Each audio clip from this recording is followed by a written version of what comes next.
이번에는 제가 귀신의 정의, 귀신의 정체, 이거에 대해서 언급을 해보겠습니다.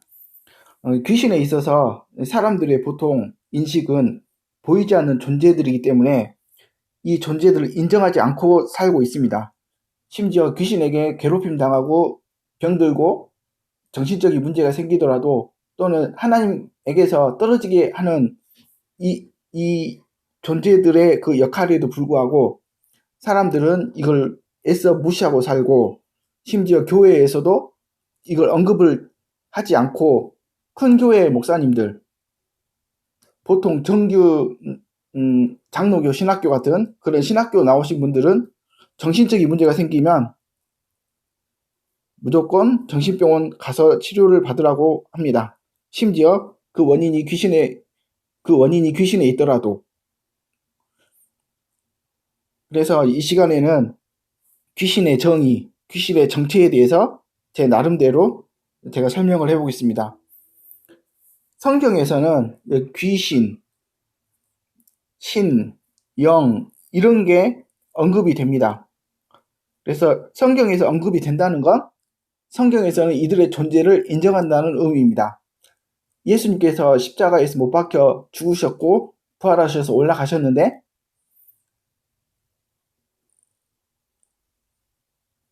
예수님께서 온 뒤로 귀신이 사라졌다. 이건 말이 되지 않습니다. 심지어 요한계시록에서도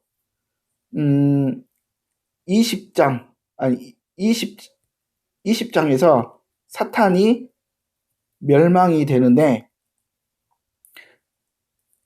우리는 요한계시록 20장 이전에 사는 사람들이죠. 그래서 사탄은 존재합니다. 귀신에 있어서 사전적 국어사전에서 의미하는 것은 귀신은 죽은 사람의 넋, 죽은 사람의 혼 이렇게 되어 있습니다. 넋하고 혼하고 같은 말입니다. 영도 죽은 사람의 넋, 죽은 사람의 혼. 근데 성경에서는 이 귀신과 영을 단어가 다른데도 같은 의미로 우리 국어사전에서는 나와 있습니다. 신이라는 것은 절대적인 존재, 하나님을 의미하기도 하고 사전에서 또는 죽은 사람의 넋 또는 신령, 여기서는 신령은 일종의 귀신이겠죠. 이렇게 언급을 하는데 성경에서 이제 귀신, 신, 영 이렇게 언급되는데 이건 거의 우리나라 문화권에서는 좀 무속적인 의미가 강합니다. 무속적 의미가 강한데 이것을 차용해서 사용하는 겁니다. 성경에서 말하는 귀신과 우리 국어사전에서 말하는 귀신의 의미가 많이 다르기 때문에 그 의미를 살펴보고 우리 신앙에 적용시켜야 될 필요가 있다 생각합니다. 귀신의 정체, 성경에 있어서 귀신의 정체는 여기 국어사전에서는 죽은 사람의 혼이라고 그랬는데 그러면 죽은 사람이 죽어서 귀신이 된다 이런 의미잖아요. 근데 죽은 사람의 혼이 아니라 타락한 천사라고 직접적으로 나와 있지는 않는데 성경에서는 이 타락한 천사가 사탄인데 사탄과 귀신들 이렇게 언급이 되어 있습니다. 사람이 죽어서 귀신이 된다는 건 우리 문화권에 있어서의 해석입니다. 성경에서는 사람이 죽어서 귀신이 된다는 그런 건 전혀 나와 있지 않습니다. 오히려 타락한 천사가 사람 안에 역사해서 이 사람이나 밖으로 어떤 역할을 하는 거 이게 이제 귀신의 의미입니다. 그 의미로 죽은 사람은 이 세상에 존재하지 않습니다. 성경에 있어서 낙원, 여기 뭐 천국이라고도 할 수 있는데 아니면 지옥입니다. 누가복음 16장 22, 23절에 보면 거지 나사로와 부자가 나오는데 나사로가 죽어서 아브라함의 품에 들어가는데 여기는 아마도 낙원일 겁니다. 이건 제가 뒤에서 이렇게 설명을 하겠습니다. 부자는 음부에서 음부로 들어갑니다. 죽어서. 부자도 죽어 장사됨에 저가 음부에서 고통 중에 눈을 들어 아브라함과 그의 품에 있는 나사로를 보고 이렇게 나오죠. 그러니까 부자가 죽어서 음부가 이제 헬, 영어로 헬이거든요. 지옥에 들어가는 겁니다. 아브라함의 품이 왜 낙원이냐면 예수님께서 누가복음 23장에서 도적질한 사람이 예수님께 이렇게 말합니다. 당신의 나라에 임하실 때 나를 생각하소서 하니 예수께서 이르시되 내가 진실로 내게 이르노니 오늘 내가 나와 함께 낙원에 있으리라. 그러니까 여기서는 이 사람은 죽어서 낙원에 가는 겁니다. 고로 사람은 죽어서 이 세상에 없습니다. 그러면 이 세상에 있는 건 사탄과 귀신들입니다. 사람이 죽어서 귀신 또는 영이 된다는 무속적 사고가 우리 문화권에 남아있기 때문에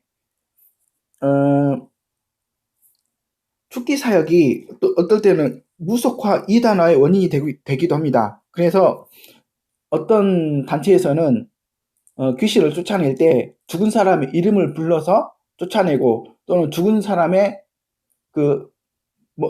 죽은 사람을 달래서 귀신을 쫓아내는 이런 방식도 하기도 합니다. 그래서 그것이 무속화, 축기 사역의 무속화 이단화의 원인이 됩니다. 그럼 사람 속의 귀신이 죽은 사람의 음성과 모습을 하는 경우는 간단히 설명하면 이 귀신 또는 영은 형체가 없습니다. 일종의 저는 이제 기운으로 해석을 하는데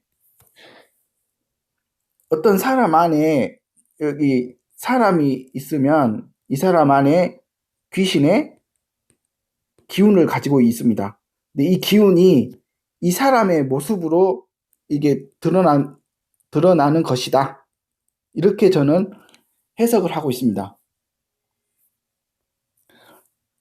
귀신과 영, 혼과 영, 이 관계에 대해서 설명을 해보면 영의 개념은 기운, 이 기운도 다른 나라 단어나 이런 국어에는 없는 의미일 겁니다. 우리나라에서만 있는 걸 겁니다, 아마도.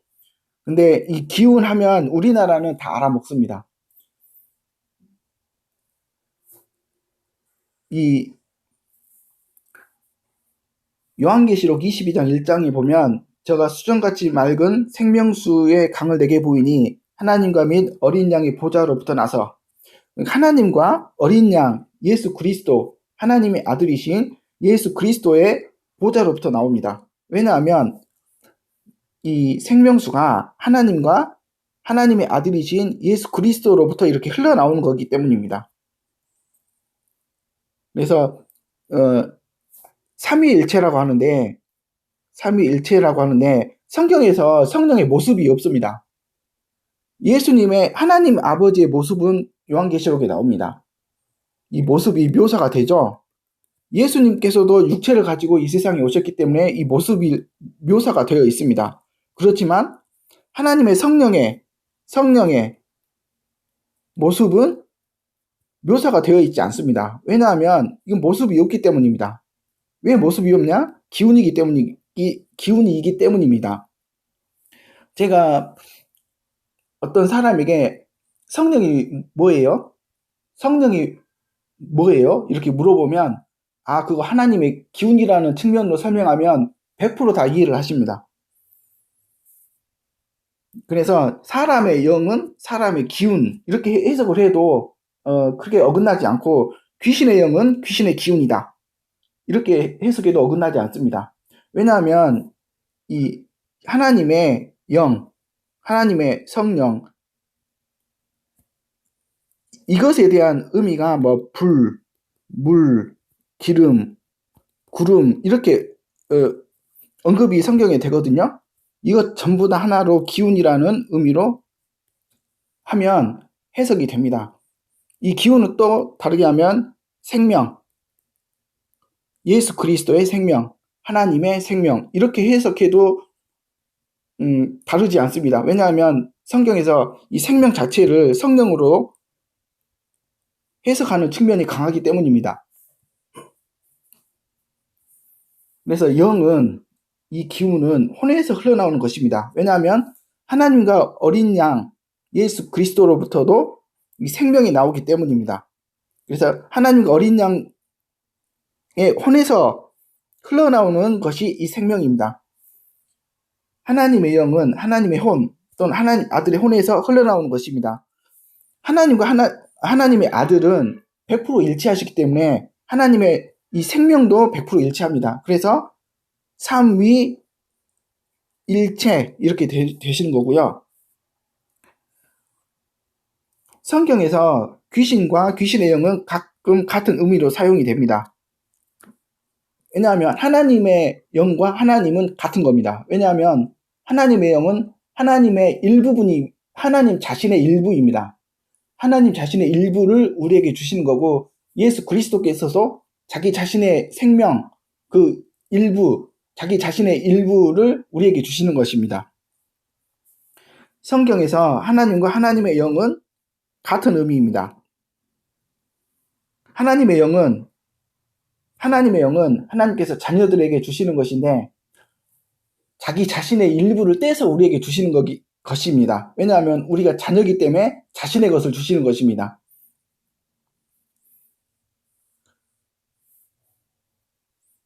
그래서 오늘은 주제가 사람이 죽어서 귀신이 된다. 이 잘못된 개념을 깨기 위해서 제가 이 영상을 만들었고요. 더불어서 귀신과 그 영에 대한 개념, 그것을 이해시키기, 제 나름대로 여러분에게 이해를 주기 위해서 이 영상을 언급했습니다.